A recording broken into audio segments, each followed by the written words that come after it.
जैसो प्रसाद भगवत प्रसाद जैसा प्रसादन्नगति कुतोऽपि ध्येयं स्तुवं तैश्चजसो श्रीशन्दं वन्दे गुरो श्रीचरणारविन्दम् आजानुलम्बितभुजो कनकावदातो संकीर्तनैकपितरो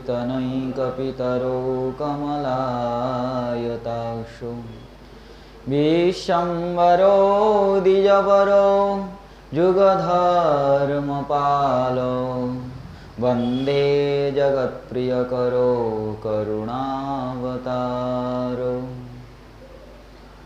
हे कृष्ण करुणा सिंधु दीनबंधु जगत्पते गोपेश गोपिका कांत राधा कांत नमस्तुते। तप्त कांचन गौरांगे राधे वृंदावनेश्वरी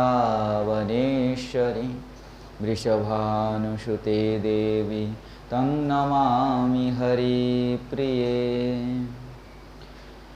जं प्रव्रजन्तमनुपेतमपेतकृतं दैपायनविरहकातरया जुहाव पुत्रेति तन्मयतया तरवविनेदु स्तं सर्वभूतहृदयं मुनिमानतस्मै। नारायणं नमस्कृत्य नरं चैव नरोत्तमं देवीं सरस्वतीं व्यासं ततो जयमुदीरये।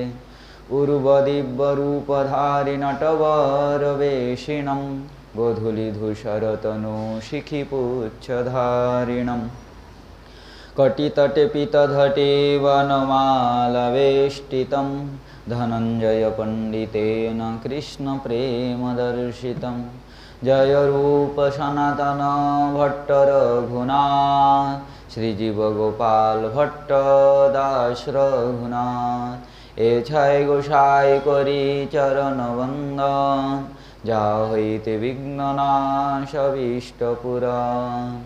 वाञ्छाकल्पतरुभ्यश्च कृपा सिन्धुभ्येव च पतितानां पावनेभ्यो वैष्णवेभ्यो नमो नमः। दुर्गमे पतिमेन्द्रैश्च स्खलत्पादगतेर्मुहुः सकृपाजष्टिदानेन सन्तसन्तबलं बलं। भक्तगोष्ठीसहिते गौराङ्ग जय जय सुनीले चैतन्यकथा भक्तिलभः।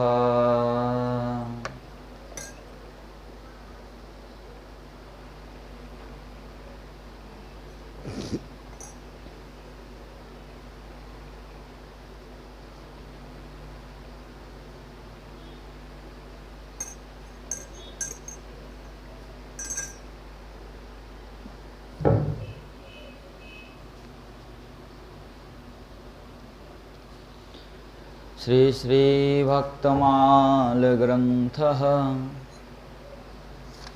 अथो प्रथम खंडः नवमो दोहा। कमला गरुड़ सुनंदयादि षोडश प्रभुपदरती हनुमंत जाम्बवंत सुग्रीव विभीषण शबरी खगपति ध्रुव उद्धव अम्बरीश विदुर अक्रूर सुदामा चंद्रहास चित्रकेतुग्राह गज पांडव नामा। कोशारव कुंती वधू पट इंचत लज्जा हरि हरिवल्लभ सब पार्थो जिन चरण रेणु आशाधरी। करुणा वरुणालय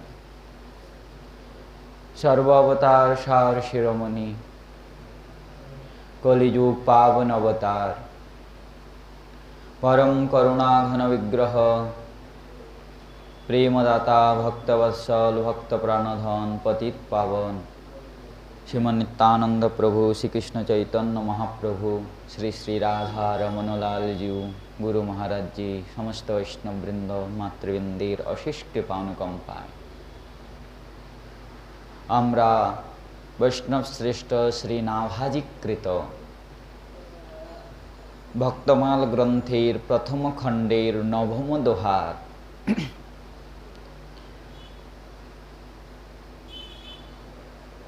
চন্দ্রহাস চিত্রকেতু গ্রাহ গজ পাণ্ডব নামা, এই যে পাণ্ডব নামা এই অংশের ব্যাখ্যা শ্রবণ করছি আমরা। গতকাল পাণ্ডব মানে পঞ্চপাণ্ডব। কে কে? যুধিষ্ঠির মহারাজ, ভীমসেন, অর্জুন, নকুল এবং সহদেব। গতকাল আমরা শ্রবণ করে আসলাম যুধিষ্ঠির মহারাজের জীবন চরিত্র। আজকে আমরা শ্রবণ করব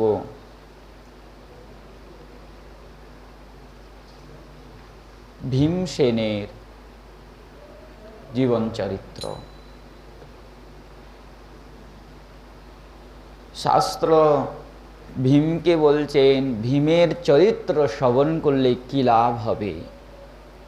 শাস্ত্র বলছেন পাপম প্রণশ্যতি বৃকোদরঃ কীর্তনেন। বৃকোদর মানে ভীম। ভীমের গুণগাথা শ্রবণ করলে জীবের সমস্ত পাপ নশ্যতি, নষ্ট হয়ে যাবে, ভস্মীভূত হয়ে যাবে। গতকাল আমরা পাণ্ডু মহারাজের কথা শ্রবণ করেছি, কিভাবে ওনার শ্রাপ হয়েছে। ভীমসেন হলেন পবন দেবের পুত্র, বায়ুপুত্র। বায়ুপুত্র হনুমান। হনুমান যেরকম শক্তিশালী, ভীমসেনও শক্তিশালী। শাস্ত্রে বর্ণন পাওয়া যায় ভীমের শরীরে শক্তি ছিল 10,000 হাতির মতো। 10,000 হস্তির শক্তি ছিল ভীমের শরীরে। পরম ধর্ম পরায়ণ ছিল ভীম। তার প্রমাণ হলো ভীমের শরীরে অসাধারণ শক্তি। ভাবা যায় 10,000 হস্তির শক্তি ভীমের শরীরে। অন্যায় দেখলে সহ্য করতে পারতেন না, তাও অনেক অন্যায় সহ্য করেছেন, অনেক অন্যায় সহ্য করেছেন। কেন? বলে ভ্রাতার আদেশ নাই। ভ্রাতা, জ্যেষ্ঠ ভ্রাতা যুধিষ্ঠিরকে গুরু জ্ঞান করতে, জ্যেষ্ঠ ভ্রাতাও এবং গুরু জ্ঞানও করতেন। যুধিষ্ঠির মহারাজের উপদেশে চলতেন ভীমসেন। নিহিতোপদেশে বর্ণন দিচ্ছেন যে ঐশ্বর্য, যৌবনম ধন সম্পত্তি, প্রভুত্বম অবিবেকিতা, একহম অপি অনর্থায় কিমু যত্র চতুষ্টয়ম। হিতোপদেশ বলছেন যে যৌবন, ধন সম্পত্তি, প্রভুতা এবং অবিবেকতা, কোনো পুরুষের মধ্যে এই চারের মধ্যে একটা যদি থাকে, তার প্রতি যদি অভিমান হয়, ওই একটাই সেই পুরুষের বিনাশের কারণ হয়। আর যদি চারটা থাকে তাহলে কি হবে? চিন্তা করে দেখুন, ভীমের মধ্যে সব আছে। পূর্ণ যুবক ভীম, ধনপতি, প্রভুতাও আছে, অসাধারণ শক্তিশালী, কিন্তু অবিবেকতা নাই। এত শক্তি থাকার সত্ত্বেও ভীম কি করে এত অন্যায় সহ্য করেছেন?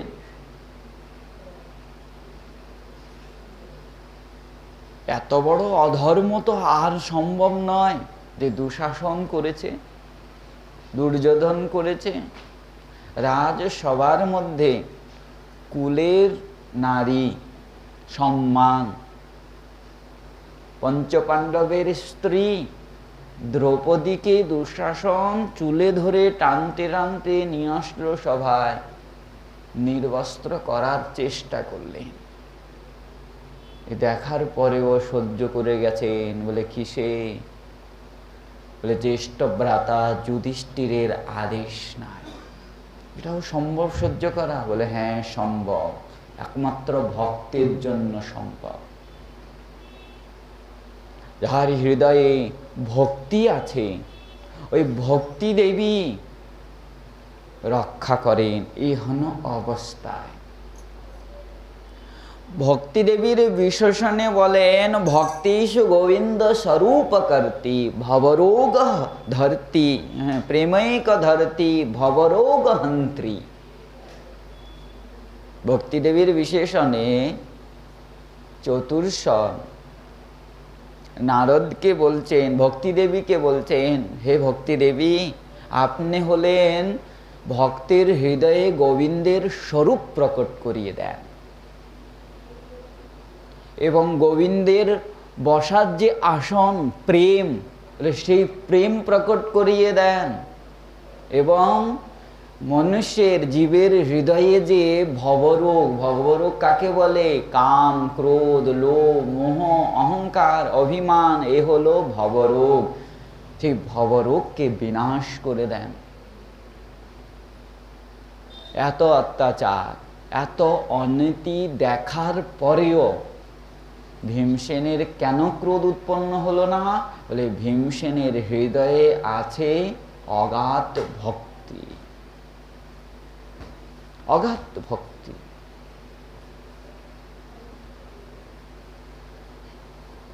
অগাধ ভক্তি ছিল, তাই তো সহ্য করেছেন। সহ্য করার ক্ষমতা শ্রীমদ্ ভাগবতের মাহাত্ম্যের যে প্রথম মঙ্গলাচরণ, সচ্চিদানন্দ রূপায় বিশ্বৎপত্তাদি হেতবে তাপত্রয় বিনাশায়, এই যে তাপত্রয় বিনাশায়, এই যে তিনটা তাপ নষ্ট করে দেয়। সত্যি কি নষ্ট করে দেয়? কিন্তু দেখা যাচ্ছে যে কৃষ্ণ ভক্তের তিনটা তাপ লাভ হচ্ছে, রোগ আদি হচ্ছে, তিনটা তাপই লাভ হচ্ছে। বলে না না, নষ্ট করে না, বলে সহ্য করার সামর্থ্য প্রদান করে দেয়, সহ্য করতে পারে। তাই ভীমসেন সহ্য করে নিলেন। দেখুন ভীমসেন কত দয়াবান। 13 বছর বনবাস পূর্ণ করে যখন ফিরলেন, কৃষ্ণ দূত হয়ে হস্তিনাপুরে আসছেন। কৃষ্ণকে ভীম বলছেন, দুর্যোধন দুরাচারী, পাপিষ্ট, দুরাত্মা, সে মানতে চাবে না, তার প্রাণ চলে যাবে, তাও সেই অগ্রভাগ দিতে চাবে না। কিন্তু তোমার কথা আমরা জানি, তুমি অতীব চতুর এবং কুশল। তাই মধুর বাক্যের দ্বারা, মধুর নীতির দ্বারা দুর্যোধনকে বুঝাবে, যাতে সে বুঝে যায়, সে যুদ্ধ কামনা না করে। এই সমস্ত শব্দের দ্বারা কি বুঝাচ্ছেন? কত অন্যায় করেছে ভীম, প্রতিজ্ঞা করেছে দুর্যোধনকে, দুর্যোধনের উরুভঙ্গ করবে, দুঃশাসনের রক্তপান করবে। সেই ভীম যখন কৃষ্ণ দূত হয়ে যাচ্ছে, সেই দূতকে নিবেদন করছেন, কৃষ্ণকে নিবেদন করছেন, দুর্যোধন দুরাত্মা, পাপিষ্ট, দুরাচারী, ক্রোধী, কিন্তু তুমি তো কৃপাময়। মধুর বাক্যের দ্বারা, মধুর নীতির দ্বারা তাকে বুঝাবে, সে যেন বুঝে যায়, যুদ্ধ কামনা না করে। যেরকম কৃষ্ণের চরণে তার ভক্তি ছিল, বলে সে প্রকার ব্রাহ্মণদের চরণেও অসাধারণ ভক্তি ভীমে। যখন লাক্ষাগৃহের থেকে লাক্ষাগৃহে মারার চেষ্টা করলো দুর্যোধন, বিদুরের মন্ত্রণায় সে লাক্ষাগৃহের থেকে তো বের হয়ে আসলেন, আশ্রয় নিলেন কোথায়? বলে একচক্রা গ্রামে, এক ব্রাহ্মণীর গৃহে। একদিন কুন্তী দেবী, যুধিষ্ঠির মহারাজ, অর্জুন, নকুল এবং সহদেব কোথাও গিয়েছেন। ঘরে আছেন একমাত্র ভীম। সেই ব্রাহ্মণের, সেই পরিবারে সবাই ক্রন্দন করছে, অসাধারণ ক্রন্দন করছে। ভীম বলছি, ব্রাহ্মণ এরা ক্রন্দন করছে কেন, কারণ কি? আগে আমাকে এরা কি কেন ক্রন্দন করছে সেটা জানতে হবে।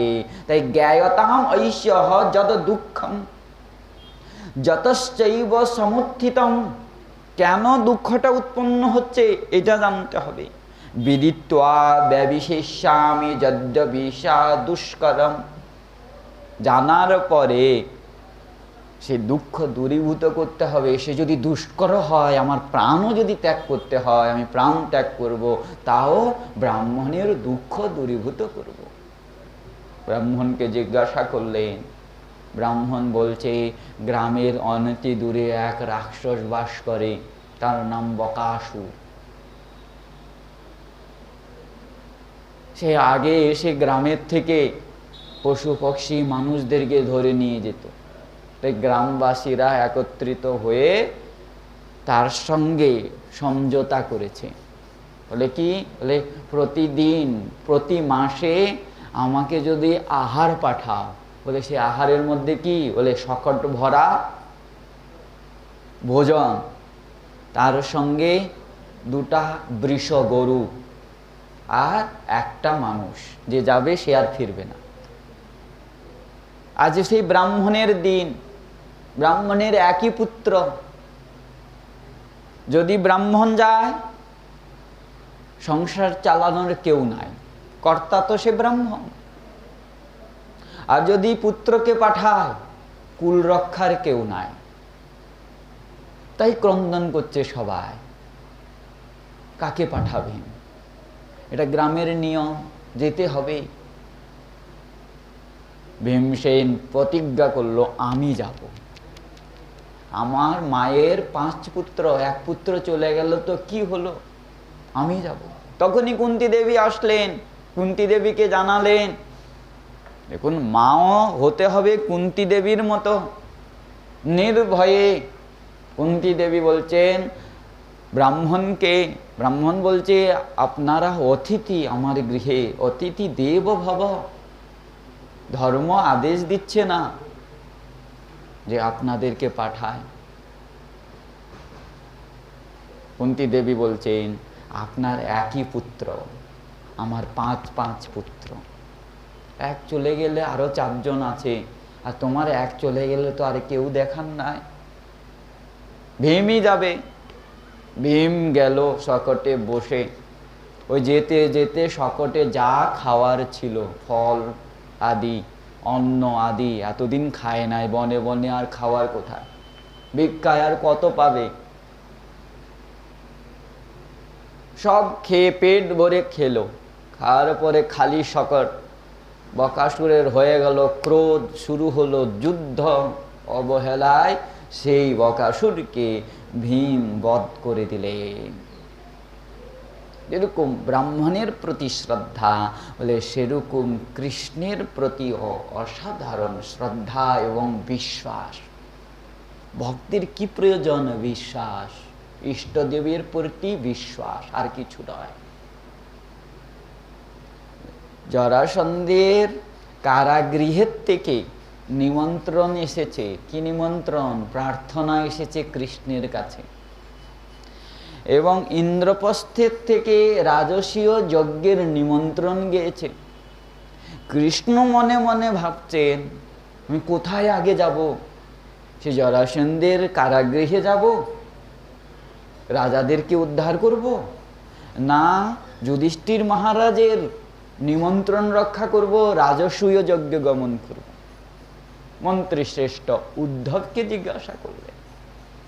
উদ্ধব উপদেশ দিলেন যে, প্রভু তুমি সর্বপ্রথম হস্তিনাপুরে গমন করো, সেখানে যেয়ে নিমন্ত্রণ পূর্ণ করে অর্জুন এবং ভীমকে নিয়ে ওই রাজাদের উদ্ধারের নিমিত্তে গমন করেন। আসলেন ইন্দ্রপ্রস্থে, যুধিষ্ঠির মহারাজের চরণ বন্দনা করলেন, করার পর নিবেদন করলেন, জানালেন দাদাকে এরকম নিমন্ত্রণ এসেছে। যুধিষ্ঠির মহারাজ একটু চিন্তিত হলেন, জরাসন্ধ সাধারণ নয়, অসাধারণ শক্তিশালী, সে জরাসন্ধকে কে বধ করতে পারবে? তখন ভীম কি বলছেন, বলে তদ বুদ্ধি বলম আশ্রিত সর্বহ প্রাপ্সতি ধর্মরাট জয়ো अस्माकं হি গোবিন্দ যেসাং নাথ ভবান সদা।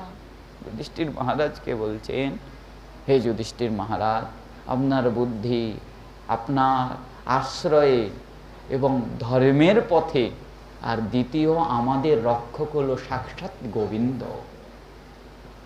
যার রক্ষক সাক্ষাৎ গোবিন্দ তাকে কে মারতে পারে? আর যার রক্ষক সাক্ষাৎ গোবিন্দ সে অজয়, সে কখনো পরাস্ত হয় না।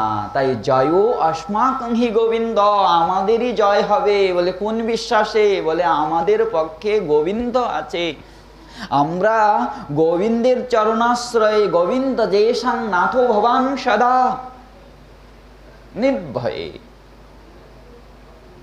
গমন করলেন। সত্যি সত্যি গোবিন্দের কৃপায় জরাসন্ধকে বধ করলো ভীম। ভীমের কি সামর্থ্য! 27 দিন যুদ্ধ হয়ে গেল, জরাসন্ধকে বধ করতে পারছেন না। তাকালেন কোন দিকে?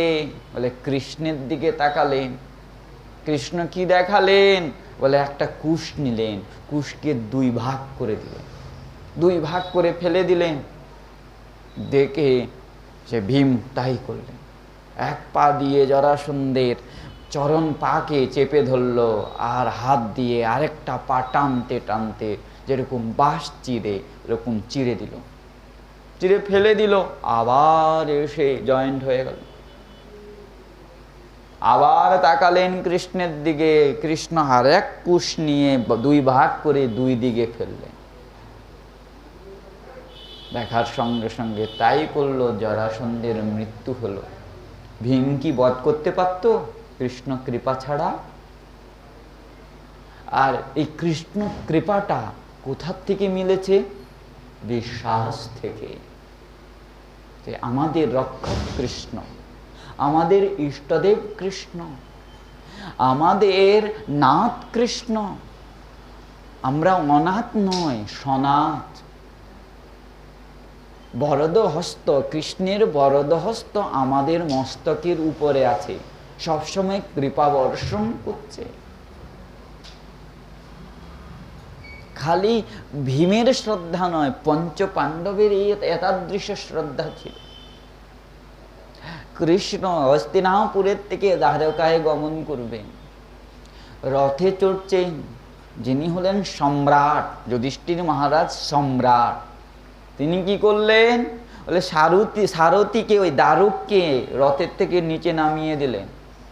যুধিষ্ঠির মহারাজ নিজে সারথী হলেন।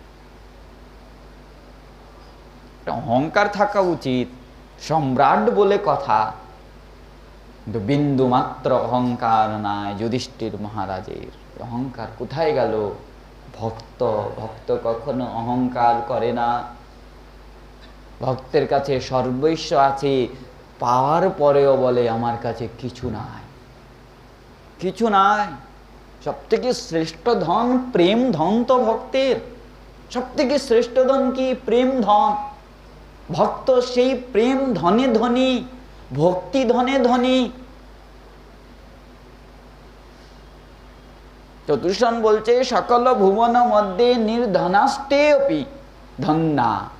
এই সকল ত্রিভুবনে, সকল ভুবনের মধ্যে, খালি ত্রিভুবন নয়, সকল ভুবনের মধ্যে বলে নির্ধন হলেও, দরিদ্র হলেও শ্রেষ্ঠ। বলে কেন শ্রেষ্ঠ? বলে ভক্ত হলো ভক্তি ধনের শ্রেষ্ঠ। ভক্তি কি করে? বলে ভক্তির আকর্ষণে ভগবান বৈকুণ্ঠকে ত্যাগ করে সদা সদার জন্য ভক্তির হৃদয়ে বাস করে। ভগবানের নাম একটা, ভগবান কেন? ভগবানের সর্ব ঐশ্বর্যবান তিনি, সর্ব ভগবান তিনি, তাই উনি ভগবান। আর ভগবান যখন বৈকুণ্ঠ ত্যাগ করে আসবেন, ভক্তের হৃদয়ে আশ্রয় নেবেন, তখন ভক্ত কি হয়ে যাবে? ভক্ত কি হবে? ভক্ত সর্ব ঐশ্বর্যবান হয়ে যাবে। কৃষ্ণের কৃপায় কৃষ্ণের যত গুণ ভক্তকে আশ্রয় করে, যত গুণ। পরীক্ষিত মহারাজের বর্ণনে আসছে কৃষ্ণ সম গুণবান পরীক্ষিত মহারাজ। এ সম্ভব? জীব আবার কৃষ্ণের মতো গুণবান হতে পারবে? বলে না না, ভক্তি প্রভাবে হয়েছে। কৃষ্ণের কৃপা, কৃষ্ণের সমস্ত গুণ আশ্রয় নিয়েছে কৃষ্ণ ভক্ত পরীক্ষিত মহারাজের হৃদয়ে। ভগবান স্বয়ং এসে গেছেন, এটা সাধারণ চিন্তা করলেই তো পাওয়া যায়। কৃষ্ণ যখন ভক্তের হৃদয়কে আশ্রয় নিবে, মানে ভক্তের হৃদয়ে বাস করবে, বৈকুণ্ঠে কি সেই গুণগুলো ছেড়ে আসবে? গুণের সঙ্গে গুণই তো আসবে। সমস্ত ঐশ্বর্যবান ভক্ত, তাই অহংকার আসে না কখনো। প্রেম পাওয়ার পরে আকুল হয়ে ক্রন্দন করে, নিজেকে হীন থেকে হীন মনে করে, তৃণের থেকেও হীন মনে করে, নিজের থেকে শ্রেষ্ঠ মনে করে এক কীট পতঙ্গকে, এক কীটকে, এক পিঁপড়াকে, এক মশাকে, এক মাছিকে শ্রেষ্ঠ মনে করে। আমি তার থেকেও লঘিষ্ঠ। কবিরাজ গোস্বামীপাদ কি বলছেন? আমি পুরুষের কীট হইতে লঘিষ্ঠ। আমি মলের যে কীট, কৃমি, ওই কৃমির থেকেও আমি অতীব লঘু। এই দণ্ডটা কোথার থেকে আসলো? এই ভক্তি দেবী দিলে।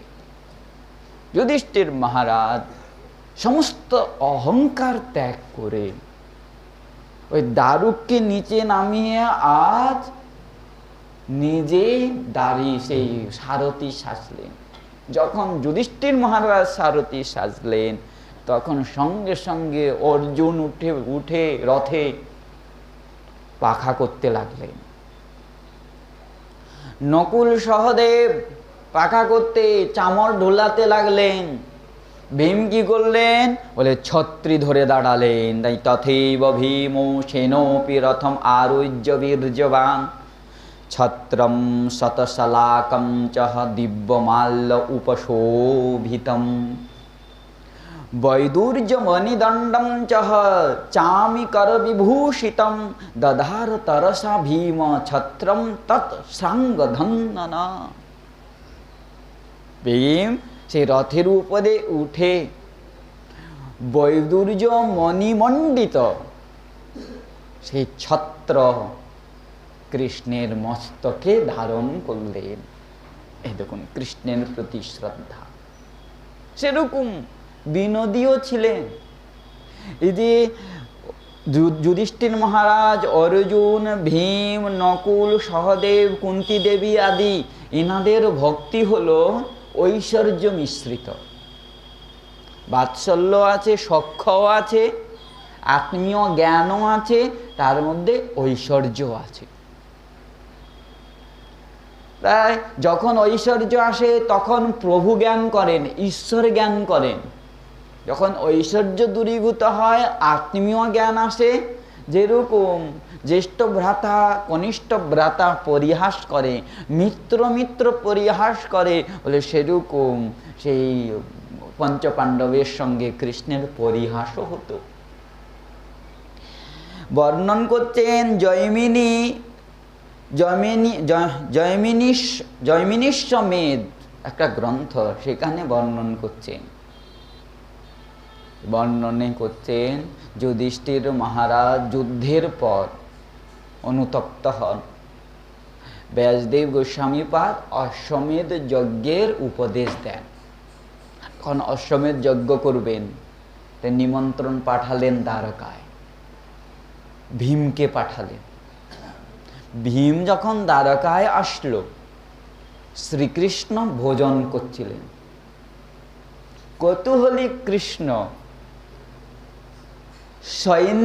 সৈরন্ধ্রীকে পাঠালেন যে বলো এখন দেখা হবে না, কৃষ্ণ ভোজন করছে, প্রভু ভোজন করছে।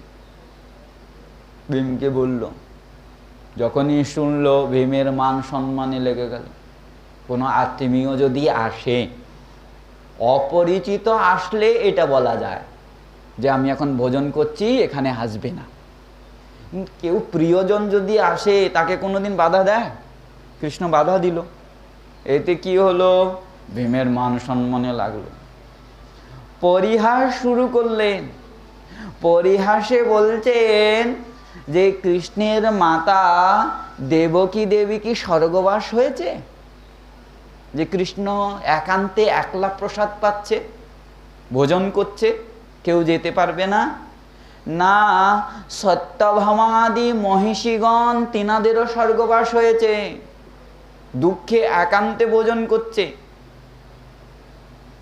ও মনে হয় দ্বারকায় অনেক দিন ধরে বর্ষা আদি হচ্ছে না, অন্ন আদি ধান আদি হয় নাই, অন্নের কমি হয়ে গেছে। এখন ভোজনের সময় যদি কেউ যায় তাকে ভোজনের নিমন্ত্রণ করতে হবে, তো সেই ভয়ে লুকিয়ে কৃষ্ণ ভোজন করছে। এরপরে কৃষ্ণ আরো কৌতূহলী, শুনছে, কোনো উত্তর দিলেন না। আরো রাগানোর জন্য ওই যে খাজা হয়, যে সমস্ত খাওয়ারের শব্দ হয়, খাজা যখনই আমরা দাঁত দিয়ে চাপ দিব তখন মড় মড় করে শব্দ হবে। পাঁপড় যখন খাবো তখনও সে মড় মড় করে শব্দ হবে। তরল বস্তু যখন আমরা গ্রহণ করব শো শো শব্দ হবে। কৃষ্ণ জেনে শুনে ওই খাজা গ্রহণ করছে, মড় মড় মড় করে শব্দ হচ্ছে, পাঁপড়ের শব্দ হচ্ছে। ছাঁচ গ্রহণ করছেন, হ্যাঁ শুঁ শুঁ করে শব্দ হচ্ছে। সে ভীম শুনে বলছে, ও আমি তো শুনেছি ব্রজমণ্ডলে মাখন সে ছাঁচ আদি গ্রহণ করত, এখন ছাঁচ আদি গ্রহণ ত্যাগ করে কি এখানে দুগ্ধ পান করছে? কি করছে? তাও কোনো উত্তর নাই কৃষ্ণের। কি বলবেন? বলে কি, কৃষ্ণের গলায় বড়া আটকে গেছে নাকি, যে কথা বের হচ্ছে না? মনে হয় বড়া আটকে গেছে। বলে বড়া কি করে আটকাবে? প্রলয়কালে বলে অনন্ত ব্রহ্মাণ্ডকে যে গ্রাস করে যায়, সে বড়া কি করে আটকাবে? দেখো, অনন্ত ব্রহ্মাণ্ডকে গ্রাস করতে যে আত্মীয় স্বজনকে গ্রাস না করে যাও, বা আমাকে গ্রাস করিও না, আমার স্বভাব নিচের দিকে নয় উপরের দিকে উঠা। আমার স্বভাব নিচের দিকে যাওয়া নয়, উপরের দিকে যাওয়া আমার স্বভাব। আমি যদি উপরের দিকে এসে যাই তাহলে তোমার মান সম্মান আর থাকবে না। এরকম পর্যন্ত পরিহাস হতো, শাস্ত্রে বর্ণন করছেন।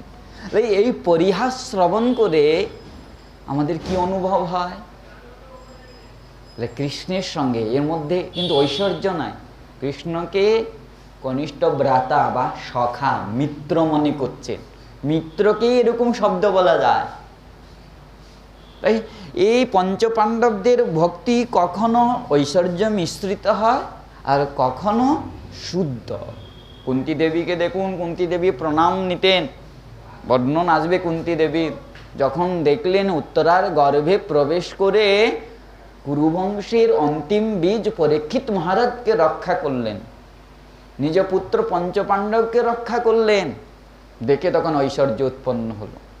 এতদিন আমি মনে করতাম যে আমার ভ্রাতার পুত্র, আজকে জানলাম তোমার মহিমা, শুনেছিলাম বিশ্বাস হয় না, আজকে আমার বিশ্বাস উৎপন্ন হলো। তোমার স্তুতি করি, প্রণাম করি, আমরা শ্রবণ করব যখন আসবে। তখন কৃষ্ণ বের হলেন, ভীমের হাত ধরে ভিতরে নিয়ে গেলেন, বসালেন, নিজের হাতে ভোজন করালেন। ভীম খেতে ভালোবাসত, নিজের হাতে ভোজন করালেন, নিমন্ত্রণ স্বীকার করলেন এই পাবন চরিত্র ভীমে। এরপরে বর্ণন করছেন অর্জুনের চরিত্র। অর্জুনের চরিত্রে বলছেন শত্রু বিনশ্যতি ধনঞ্জয় কীর্তনেন। অর্জুনের গুণগান শ্রবণ করলে কি লাভ হবে? আগে ফলশ্রুতি দিচ্ছেন, ফলশ্রুতিতে বলছেন শত্রু বিনশ্যতি, শত্রু নষ্ট হয়ে যাবে। অর্জুন যেরকম শত্রুকে নাশ করে, সেরকম অর্জুনের চরিত্র শ্রবণ করলে শত্রু নাশ হবে। পরম ভক্ত ছিল অর্জুন, পরম সখা ছিলেন অর্জুন। কৃষ্ণ পর্যন্ত স্বীকার করেছেন, গীতায় কৃষ্ণ বলেছেন ভক্তোসি মে সখা চেতি গীতা। অর্জুন হলো আমার প্রিয় ভক্ত, অর্জুন হলো আমার প্রিয় সখা। সখার সঙ্গে যেরকম ব্যবহার হয়, আমরা ব্যবহার জগতে সখার সঙ্গে যেরকম ব্যবহার করি, বলে সেরকমই ব্যবহার ছিল দুইজনের মধ্যে। একই সঙ্গে খেতেন, এক পাত্রে পর্যন্ত খেতেন, এক শয্যায় শয়ন করতেন। সখা সখার উপরে চরণ রেখে যেরকম শয়ন করে সেরকম শয়ন করতেন। অর্জুন নিজের মুখে স্বীকার করেছেন। কখন স্বীকার করলেন? গীতায় 11 অধ্যায়ে যখন প্রভুর বিশ্বরূপ দর্শন করলেন, দর্শন করে ক্ষমা যাচনা করছেন। সেই ক্ষমা যাচনায় কি বলছেন? সখেতি মত্বা প্রসবম তদুক্তম, হে কৃষ্ণ হে যাদব হে সখেতি অজানতা মহিমানম তবেদম মায়া প্রমাদাদ প্রণয়েন বাপি যদ চাবহাসার্থমসৎকৃতোষি বিহার সজ্জাসন ভোজনেষু एको अथाप्यच्युतः तत्समक्षं तद खामये त्वाम अहम अप्रमेयम। কি বলছেন? তৎ খাময়ে, আমাকে ক্ষমা করো। অধিক প্রীতিবশত অতি জোর করে হে কৃষ্ণ হে যাদব হে সখা বলে তোমাকে কাজ করিয়েছি। এক। দ্বিতীয়, জানতাম না তখন তোমার মহিমা, তুমি যে কে, তুমি যে জগদীশ্বর, তখন জানতাম না। আজকে জানলাম। তোমার সঙ্গে এক থালে খেয়েছি, এক শয্যায় শয়ন করেছি, কখনো তোমাকে তোমার কাঁধে চড়েছি, বা তোমাকেও কাঁধে চড়িয়েছি। দেখুন ব্রজের ভাবের মধ্যে মিল খাচ্ছে।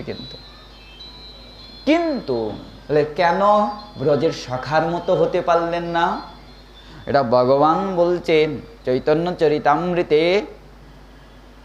ভগবান বলছেন, বা কবিরাজ গোস্বামীপাদ লিখছেন, ঐশ্বর্য জ্ঞানে তে সব জগত মিশ্রিত, ঐশ্বর্য শিথিল প্রেমে নাহি মোর প্রীত। ঐশ্বর্য জ্ঞানে জগৎ মিশ্রিত। আমাকে কেউ প্রিয়জন মনে করে না, আমাকে ঈশ্বর মনে করে। ঈশ্বর মনে করলে তখন কি হয়ে যায়? তখন সম্বন্ধটা দূরে চলে যায়। চলে যায় তো দূরে। কোনো প্রিয়জনকে আমরা যদি আপনি শব্দ বলি, তখন সে প্রিয়জন কি বলে? ও পর করতে চাচ্ছ নাকি, সেজন্য আপনি বলছো। আপনি কাকে বলা যায়? বলে বিশেষ গুরুজনকে, বা বাইরের থেকে এসেছেন অপরিচিত সম্মানীয়, তেনাকে আপনি বলা হয়। তুমি এবং তুই এ হতে অতি ঘনিষ্ঠ, তুমি আদি। তা ভগবান বলছে, আমাকে যে ঈশ্বর জ্ঞান করে, ভগবান জানে, এই জ্ঞান করে, তার প্রেমে আমি বস্ত হই, অতিপ্রীত হই না। আমি অতিপ্রীত ব্রজের প্রেমে। দেখুন ব্রজেও ঐশ্বর্য দেখেছেন সখারা, কম দেখে নাই। অর্জুন তো খালি বিশ্বরূপই দর্শন করেছে, আর সখারা কতবার বিশ্বরূপ দর্শন করেছে? একবার? কতবার? শিশুকাল থেকে দেখছেন। পুতনার বর থেকে চিন্তা করুন, পুতনার বধ, শকটাসুরের বধ, সেই বড় বড় বিশাল দুটা গাছ হামাগুড়ি দিতে দিতে টেনে আর ভেঙে দিলেন, যেটা সম্ভব? অসম্ভব। গরু চড়ানোর সময় কি দেখছেন?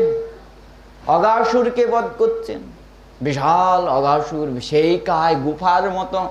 সখারা তো মনে করলো এটা গুফাই হয়। পরস্পর পরস্পর বলছে, এখানে তো গুফা ছিল না, মিত্র গুফা আসলো কোথার থেকে? বলে, মনে হয় আমরা ধ্যান দিই না, এখানেই ছিল। গুফাটা কত সুন্দর। অঘাসুর অজগরের স্বরূপ ধারণ করে আছে, এত বিশাল কায়। যে সখাদের সামনে সে অঘাসুরকে বধ করে দিলেন। তাও কিন্তু সে সখাদের ঐশ্বর্য উৎপন্ন হলো না, না নন্দ বাবার হৃদয় ঐশ্বর্য উৎপন্ন হলো, না মা যশোদার হৃদয় ঐশ্বর্য উৎপন্ন হলো। কি তিনারা কি জানতেন না তিনি ভগবান? খুব জানতেন। আমরা গোপীগণের স্তুতিতে শুনলাম, রামের কথা বলছেন, বামন ভগবানের কথা বলছেন। সেই রাম অবতার নিয়েছে, সেই বামন অবতার নিয়েছে। রামকে তো ব্রজমণ্ডলে বিশেষ করে ভগবান মানে, ব্রজমণ্ডলে বিশেষ করে রাম ভক্ত পাবেন।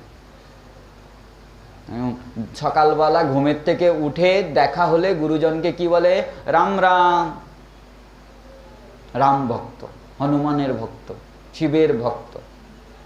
কৃষ্ণ কৃষ্ণ এ কমই বলেন, রাধে রাধে বলেন, তাও কাদের? এই গৌড়িয়াদের আশ্রয়। রাধারানীকে কে জানতো? শ্রীমন মহাপ্রভু যদি না আসতেন, এই ব্রজমণ্ডলে রাধারানীকে কেউ জানতেন না। অন্য চোখে দেখতেন রাধারানীকে। যদি ষড়গোস্বামী পাদ এবং গৌড়িয়ার আচার্যগণে ব্রজমণ্ডলে না আসতেন, শ্রীমদ্ ভাগবত রাধারানীর উল্লেখ করেন নাই, লুকিয়ে রেখেছেন রাধা তত্ত্বকে। কি জানিয়েছেন এই রাধে রাধে ইত্যাদি শ্রীমন মহাপ্রভু এবং শ্রীমন মহাপ্রভুর পার্শ্বদগণ। তাই গোপীগণ পর্যন্ত জানেন যে তিনি ভগবান, জানার পরেও কিন্তু ঐশ্বর্য উৎপন্ন হলো না। কিন্তু অর্জুনের হৃদয়ে ঐশ্বর্য জ্ঞান এসে গেল।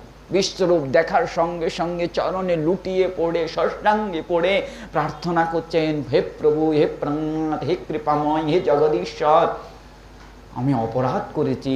যেদিন থেকে তোমার সঙ্গে সঙ্গ লাভ হয়েছে সেদিন থেকে আমি অপরাধ করে চলেছি, এতদিন পর্যন্ত অপরাধ করেছি, তুমি দয়াময়, সে অপরাধ ক্ষমা করো।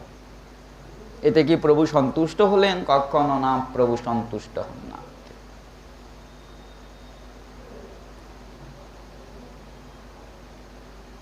শ্রীকৃষ্ণ অর্জুনকে অতি অতি প্রেম করেন, অতি প্রেম করেন। যখন বনবাসে গমন করছে, অর্জুনের হাত ধরে, মহাভারতে বর্ণনা আছে, অর্জুনের হাত ধরে শ্রীকৃষ্ণ বলছেন, তুমি আমার প্রিয় সখা, প্রিয় ভক্ত, অভিন্ন শরীর আমার। তুমি যেখানে যাও তোমার সঙ্গে সঙ্গে আমি গমন করি, তোমার ভোজন হলে আমার ভোজন হয়। আমি হলাম নারায়ণ, তুমি হলে নর, অভিন্ন বিগ্রহ আমার। মহাভারতে বর্ণন করছে বন পর্বে।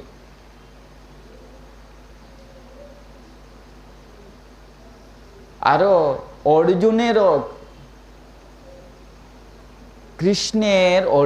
প্রতি যে প্রেম প্রীতি, তার প্রমাণ আরো যে রাজা শ্বেতকীর যজ্ঞে অগ্নিদেব ঘৃত পান করতে করতে অগ্নিদেবের তেজ নষ্ট হয়ে যায়, মলিন হয়ে যায়।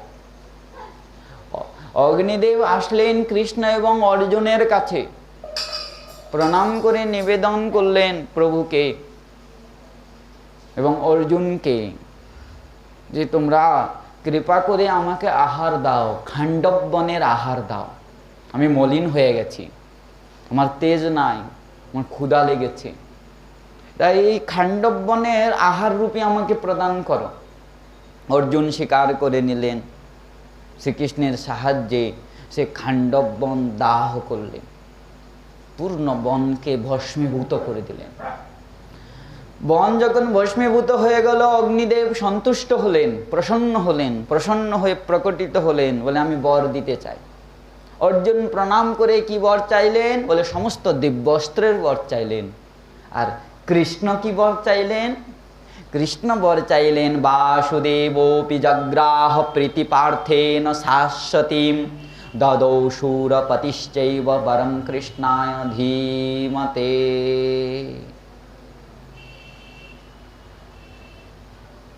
ইন্দ্র প্রকটিত হয়েছে, ইন্দ্র প্রসন্ন হলো। যখন খাণ্ডব বন দাহ করছেন তখন অর্জুনের সঙ্গে যুদ্ধ হয়, ইন্দ্র প্রসন্ন হয়। সেই ইন্দ্র বর দিচ্ছে, আমার ভুল হয়ে গেছে অগ্নিদেব বলা। তো এই অগ্নিদেব সে শ্রীকৃষ্ণ বর চাচ্ছেন, হে সুরপতে, হে ইন্দ্র, আমাকে এই বর প্রদান করো যেন কৃষ্ণ অর্জুনের সঙ্গে আমার যে মিত্রতা সেটা শাশ্বত হয়, নিত্য হয় মিত্রতাটা। তাই বাসুদেব অপি জগ্রাহ প্রীতি পার্থেন শাশ্বতীম, অর্জুনের প্রতি প্রীতি শাশ্বত হয়, নিত্য প্রীতি যেন আমি লাভ করি। দেখুন কত প্রীতি করেন। সেই খাণ্ডব বনে বাস করত মই দানব। মই দানব অর্জুনের আশ্রয় নিল, চরণাশ্রয় নিল, আমাকে রক্ষা করো। শরণাগত বৎসল অর্জুন রক্ষা করলেন মহি দানবকে। সন্তুষ্ট হয়ে ইন্দ্রপ্রস্থ বানিয়ে দিলেন যুধিষ্ঠির মহারাজকে, ইন্দ্রপ্রস্থ বানিয়ে দিলেন। সেরকম অর্জুনেরও কৃষ্ণের প্রতি ভক্তি। যখন যুদ্ধ হবে, যুদ্ধের আগে শকুনি দুর্যোধনকে পাঠালেন কৃষ্ণের কাছে, অর্জুনও এসেছেন কৃষ্ণের কাছে।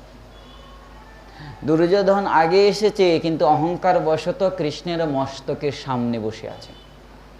অর্জুন পরে এসে কৃষ্ণের চরণে পাশে বসে শ্রীকৃষ্ণের চরণ সম্বাহন করছে।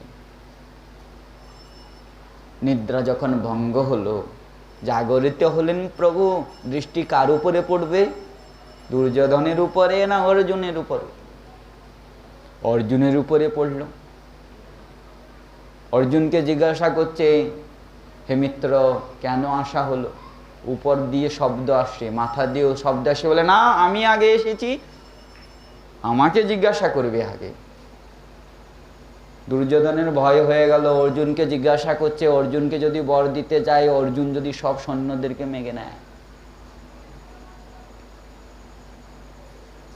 দুর্যোধন বলছে আমি আগে এসেছি, অর্জুন কিছু বললেন না।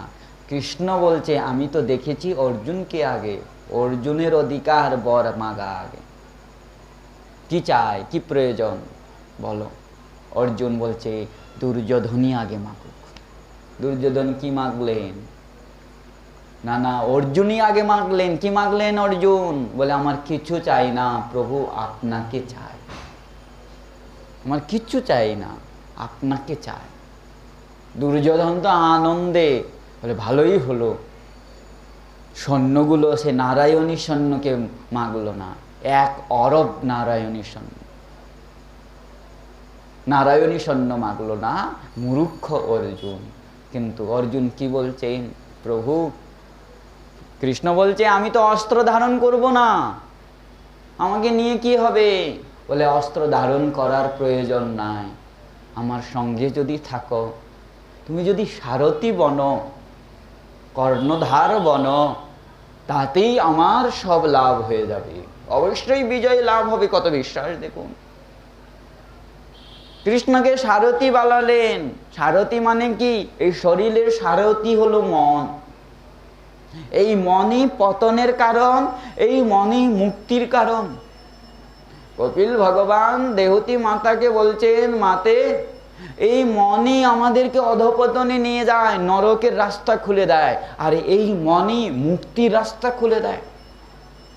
এই মনকে যদি আমরা কোনো অসৎ ব্যক্তির উপরে স্থাপন করি, অসৎ বস্তুর উপরে স্থাপন করি বা সংসারী বস্তু উপরে স্থাপন করি, তখন কি করবে বলে সে নরকের দরজা খুলে দেবে।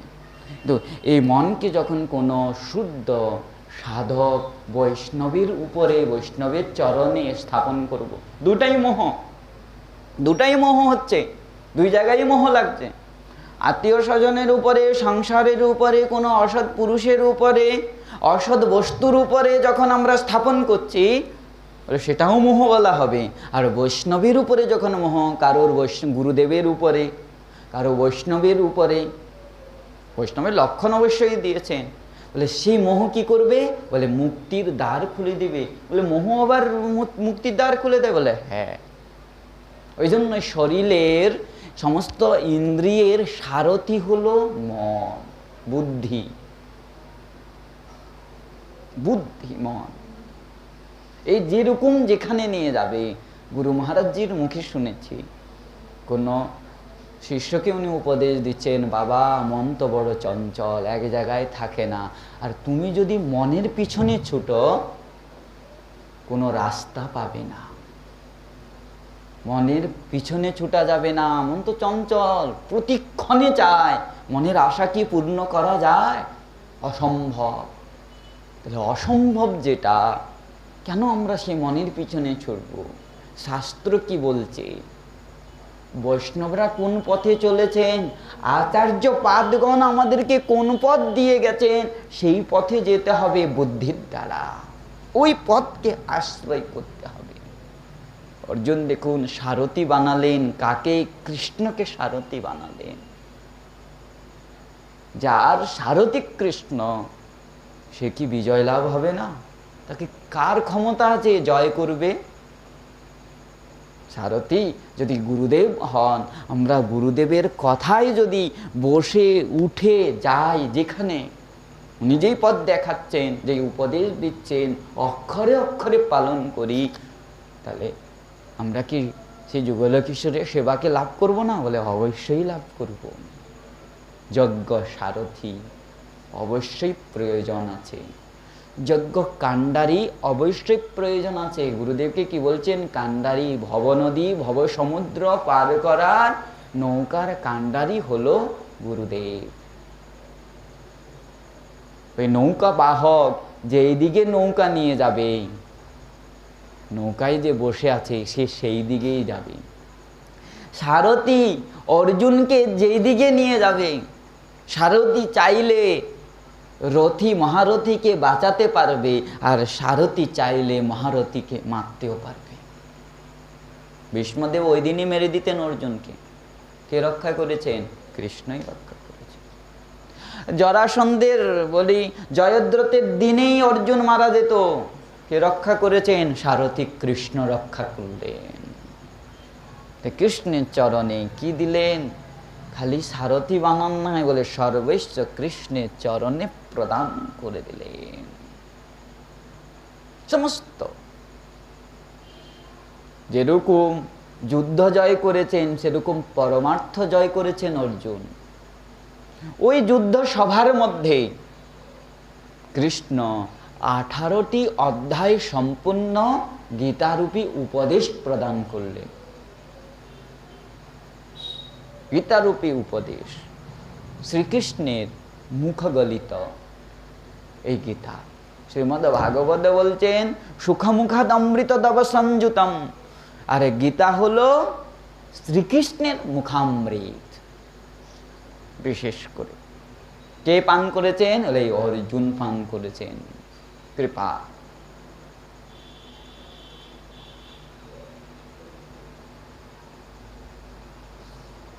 যেরকম কৃষ্ণকে প্রীতি করতেন, ভালোবাসতেন, সেরকম অন্য গুণে অশ্রেষ্ঠ ছিল অর্জুন। যখন বনবাসে ছিলেন অর্জুন, কৃষ্ণের উপদেশে স্বর্গে গমন করেন যুদ্ধ শেখার জন্য, দিব্যাস্ত্র লাভ করার জন্য। পিতা ইন্দ্র সিংহাসনে বসে আছেন, স্বর্গে প্রতিদিন নৃত্য হয় উর্বশী আদির, নৃত্য করছেন উর্বশী আদি। অর্জুন অনিমিষ নয়নে উর্বশীর দিকে তাকিয়ে আছেন, অনিমিষ নয়নে উর্বশীর দিকে তাকিয়ে আছেন। ইন্দ্র মনে করলেন মনে হয় অর্জুন উর্বশীকে চায়। উর্বশীকে বললেন, এই দিকে উর্বশী অর্জুনের রূপ দেখে মুগ্ধ, প্রাপ্ত করতে চান অর্জুনকে। সোনাই সোহাগা হলো। যখন ইন্দ্র বললেন, উর্বশী যেটা চাচ্ছিলেন সেটাই মিলল।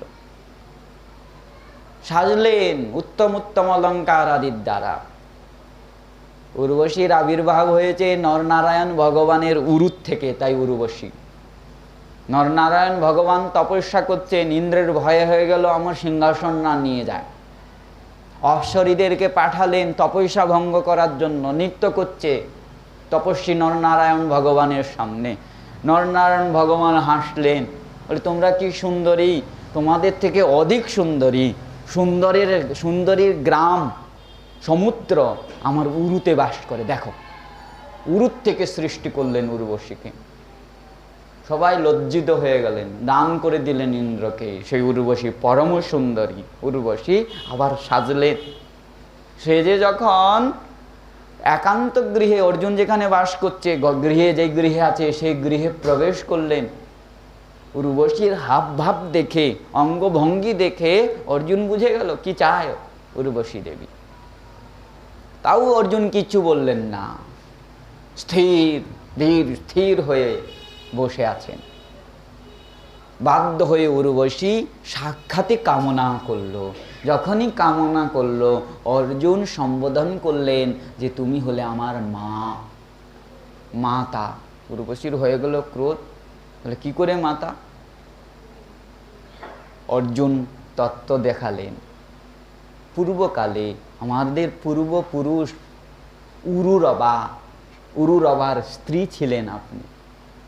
উর্বশী উরুরবার স্ত্রী ছিল, সেই বংশ পরম্পরায় আমি এসেছি, ওই সম্বন্ধে তুমি আমার মাতাই হও। যেরকম আমি কুন্তী দেবী এবং মাদ্রী দেবীকে সম্মান করি, তদ্রূপ তোমাকেও আমি সম্মান করি।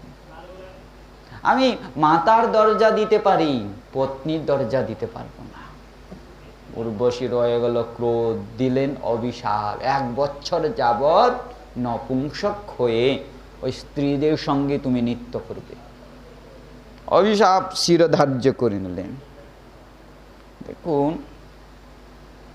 যে উর্বশী পরম সুন্দরী, সে কামনা করছে, তাও অর্জুন গ্রহণ করলেন না। কার প্রভাবে? এই জিনিসটাই বুঝতে হবে। এত সামর্থ্য কোথার থেকে এসেছে? সুপুরুষ অর্জুন, ইন্দ্রিয়ে সমস্ত সামর্থ্য, পূর্ণ সামর্থ্য আছে। ঋষিগণ পর্যন্ত মোহিত হয়ে যান, বিশ্বামিত্র আদি ঋষিগণ পর্যন্ত মোহিত হয়ে গেছেন, কিন্তু অর্জুন মোহিত হলেন না। কার প্রভাবে? অর্জুনের হৃদয়ে আছে ভক্তি, কৃষ্ণের প্রতি প্রীতি। এই প্রীতি আমাদেরকে রক্ষা করে, ভক্তি আমাদেরকে রক্ষা করে। হরিদাস ঠাকুরের সামনে লক্ষ্য হীরা সাক্ষাৎ মায়াদেবী বসে আছেন।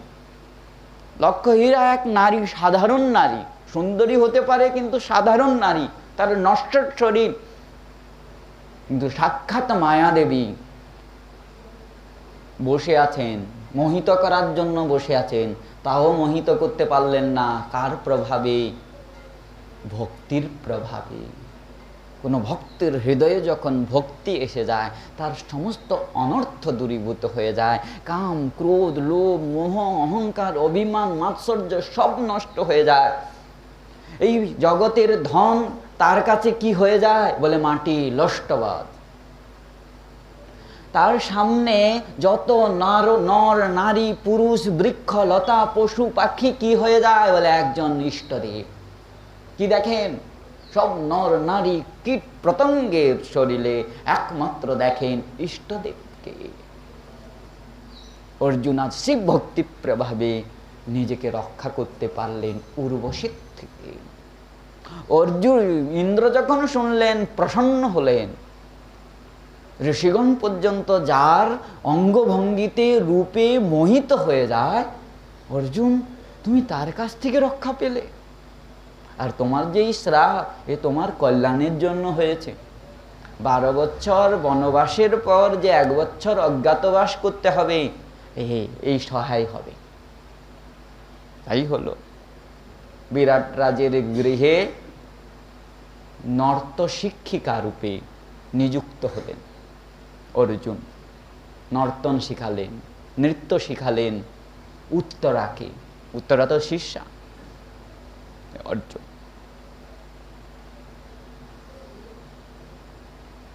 সেরকম ধর্মপরায়ণ ছিলেন অর্জুন, একনিষ্ঠ ছিলেন। যখন দ্রৌপদীকে বিবাহ করেন, এখন দ্রৌপদীর সঙ্গে সহবাসে 5 জন একসঙ্গে তো থাকতে পারবেন না, তাই নিয়ম করলেন 1 বছর 1 বছর করে এক গৃহে থাকবে। নারদের কাছে উপদেশ নিলেন, নারদ এই নিয়ম করল। বলে যখন অন্তপুরে দ্রৌপদীর সঙ্গে কেউ থাকবে, বা যুধিষ্ঠির মহারাজ থাকুক, বা ভীম থাকুক, বা অর্জুন থাকুক, কেউ থাকবে, সেই সময় যদি অন্য ভাই প্রবেশ করে তার দণ্ড কি? বলে 12 বছর বনবাস। এক ব্রাহ্মণের গো হরণ করে নিয়েছে, ধেনুদেরকে হরণ করে নিয়েছে ডাকাতরা, চোরেরা। ছুটতে ছুটতে আসলেন, যুধিষ্ঠির মহারাজের কথা জিজ্ঞাসা করছেন। অর্জুন আসলো, অর্জুনের কাছে নিবেদন করলেন। এখন অর্জুন সেই ধেনুদেরকে মুক্ত করতে যাবেন, অস্ত্র নাই। অস্ত্র আছে অন্তপুরে। সে অন্তপুরে আছেন যুধিষ্ঠির মহারাজ দ্রৌপদী দেবীর সঙ্গে। কি করবেন এখন? ব্রাহ্মণের বাক্য রক্ষা করবেন না নিজের বাক্য ভঙ্গ করে সেই গৃহে প্রবেশ করে 12 বছরের জন্য বনবাসে যাবেন? কি স্বীকার করবেন? অর্জুন স্বীকার করলেন 12 বছর যাই, কিন্তু ব্রাহ্মণকে রক্ষা করি। দেখুন ব্রাহ্মণের প্রতি ভক্তি। ভিতরে প্রবেশ করলেন, ধনুর নিয়ে আসলেন, যুদ্ধ করে ধেনুদেরকে মুক্ত করলেন। বনবাসে যাবেন, সব ত্যাগ করছেন। যুধিষ্ঠির মহারাজ বহু বুঝালেন, তুমি তো নিজের জন্য প্রবেশ করো নাই, সে ব্রাহ্মণকে রক্ষা করার জন্য তুমি প্রবেশ করেছ। সেজন্য বলি প্রতিজ্ঞা ত্যাগ করো। কিন্তু ত্যাগ করলেন না, 12 বছরের জন্য বনবাস গমন করলেন। আরো বর্ণনা আসে, একবার গালব ঋষি স্নান করে তর্পণ করছেন, সূর্য তর্পণ করছেন। উপর দিয়ে যাচ্ছিল গন্ধর্বদের চিত্রসেন গন্ধর্ব। উপর দিকে যেতে যেতে থুতু ফেলেছে। সে থুতু যেয়ে গালব ঋষির হস্তে পড়ল। যখনই দেখলো গালব ঋষির হয়ে গেল ক্রোধ, শ্রীকৃষ্ণের কাছে আসলেন। গো ব্রাহ্মণ হিতায় চ ব্রাহ্মণ রক্ষক, ব্রাহ্মণ্য দেব শ্রীকৃষ্ণ ব্রাহ্মণের দুঃখ সহ্য করতে পারেন না। যখনই গালব ঋষি কৃষ্ণকে জানালেন, কৃষ্ণ ক্রোধ করে প্রতিজ্ঞা করলেন, অষ্টপ্রহরের মধ্যে মানে 24 ঘন্টার মধ্যে সে চিত্রসেন গন্ধর্বকে আমি বধ করব। যখন প্রতিজ্ঞা করেন, সেখানে নারদ ছিল কৌতূহলী। নারদ সুযোগ পেয়ে গেল কৌতূহল করা, সিধা গেল চিত্রসেনের কাছে। বলে, আনন্দ প্রমোদ ত্যাগ করো, তোমার আয়ু মাত্র 24 ঘন্টা। যা দান দক্ষিণা করার কথা, পুণ্য করার কথা করে নাও। কৃষ্ণ প্রতিজ্ঞা করেছে, পরম ব্রহ্ম শ্রীকৃষ্ণ প্রতিজ্ঞা করেছেন, উনার প্রতিজ্ঞা অটল, তোমার মৃত্যু নিশ্চিত। যখনই শুনল, চিত্রসেনের ভয়কে দেখে, নিজের প্রাণ রক্ষা করার জন্য ত্রিভুবন ভ্রমণ করলো, কেউ আশ্রয় দিল না, কেউ আশ্রয় দিল না। যেরকম ইন্দ্রের পুত্র জয়ন্তকে দেয় নাই, যেরকম দুর্বাসা মুনিকে দেয় নাই। কে এমন আছে যে কৃষ্ণের সঙ্গে শত্রুতা করবে? কেউ আশ্রয় দিল না। চিন্তিত চিত্রসেন কোথায় যাবেন? বলে, একই উপায়, নারদী উপায়। নারদের কাছে আসলেন, নারদকে প্রণাম করলেন, আপনি কোনো উপায় বলুন, আমার প্রাণ রক্ষা হয়। আর বৈষ্ণবের হৃদয় তো নবনীতের মতো কোমল হয়। বৈষ্ণবের হৃদয় নবনীতের মতো কোমল, তাই লাগি দয়া কোমল চিত্ত শান্তা। দয়া উৎপন্ন হলো হৃদয়ে। বলে ঠিক আছে, আমি একটা উপায় বলছি। আজকে অর্ধেক রাত্রে যমুনায় স্নান করতে যাবে। সেই যমুনায় একজন স্ত্রী আসবে, তুমি অসাধারণ ক্রন্দন করবে। সেই স্ত্রী যখন জিজ্ঞাসা করবে, যতক্ষণ পর্যন্ত তাকে প্রতিজ্ঞা না করাবে, প্রতিশ্রুতি না করাবে যে আমার প্রাণ রক্ষা, ততক্ষণ পর্যন্ত নিজের দুঃখের কথা বলবে না। ঠিক আছে তো, বুঝলে তো? বলে হ্যাঁ। এইদিকে আসলেন হস্তিনাপুরে, এসে আর সুভদ্রাকে বলছেন, আজকে রাত্রে অতি উত্তম দিন, এই রাত্রেবেলা যমুনায় স্নান করলে এবং দুঃখের দুঃখ দূরীভূত করলে অক্ষয় ফল লাভ হবে, অক্ষয় পুণ্য ফল লাভ হবে। বৈষ্ণবের বাক্য, তার মধ্যে আবার ঋষির বাক্য, মৃষান হই দেব দেব ঋষি বাণী। দেবর্ষির বাণী কখনো মিথ্যা হয় না। বলে অবশ্যই। এইদিকে চিত্রসেন আসলো, এইদিকে সুভদ্রা আসলেন। যমুনা স্নান করে যখন উঠছেন, অসাধারণ ক্রন্দনের শব্দ কোথার থেকে আসছে, কোথার থেকে আসলো। আসলেন, এসে আর বারবার জিজ্ঞাসা করছে, তুমি কেন ক্রন্দন করছো? চিত্রসেন বলছে, আমাকে আগে অভয় প্রদান করো, আমার জীবন রক্ষা করবে, আমি যা বলবো সেটা রক্ষা করবে, চরণে আশ্রয় দিবে। প্রতিশ্রুতি দিয়ে দিলেন, সব বলে শোনালেন। শুনে তো অবাক, সুভদ্রা ফেসে গেল। কার সঙ্গে শত্রুতা করবে? নিজের ভাইয়ের সঙ্গে। তাও এখন শরণ যখন দিয়েছেন, প্রতিজ্ঞা যখন করেছেন, ক্ষত্রাণী বলে কথা, নিয়ে আসলেন নিজের গৃহে। স্বামী অর্জুনকে জানালেন। এখন অর্জুনের উপায় কি? নিরুপায়। এখন স্ত্রীকে রক্ষা করতে হবে, স্ত্রীর বাক্যকে রক্ষা করতে হবে। এখন শরণ নিয়েছে, তাকে রক্ষা করতে হবে। বলে ঠিক আছে, আমি রক্ষা করব। এইদিকে চিত্রসেনকে কৃষ্ণ খুঁজে পাচ্ছে না। ওই নারদেই কৃষ্ণের কাছে যেয়ে বলল যে চিত্রসেন লুকিয়ে আছে সে সুভদ্রা এবং অর্জুনের কাছে। নারদকে দিয়ে খবর পাঠালো, তাকে মুক্ত করে দাও, আমি প্রতিজ্ঞা করেছি। কৃষ্ণ বলছে প্রতিজ্ঞা করেছি, তাকে বধ করব, সে অপরাধ করেছে ঋষির চরণে, না দেখে থুতু কেন মেরেছে, তাকে বধ করব। অর্জুন বলছে আমার শরণ নিয়েছে, আমি বধ করতে দিব না। দিবে না তো যুদ্ধ হবে। শুরু যুদ্ধ, কৃষ্ণ এবং অর্জুনের ভীষণ যুদ্ধ, কেউ কম নয়। ভগবান যেরকম যোদ্ধা, কৃষ্ণ অর্জুনও সেরকম যোদ্ধা, কেউ পরাস্ত হয় না। যেন দ্বিতীয় প্রলয়কাল প্রকট হয়েছে, দ্বিতীয় প্রলয় হবে এমন অবস্থা। দেবতারা হায় হায় করতে লাগলেন, সব দেবতারা প্রকটিত হয়ে গেছেন। সব দেবতারা নিবেদন করলেন কৈলাসপতি শিবকে, আপনি একমাত্র আছেন এই যুদ্ধ শান্ত করতে পারে, আপনি গমন করুন। কৈলাসপতি শিব আসলেন। আসার পর অর্জুনকে কিচ্ছু বলছেন না, কৃষ্ণকে বলছেন তুমি তো ভক্তবৎসল, রাম সদা সেবক রুচি রাখি।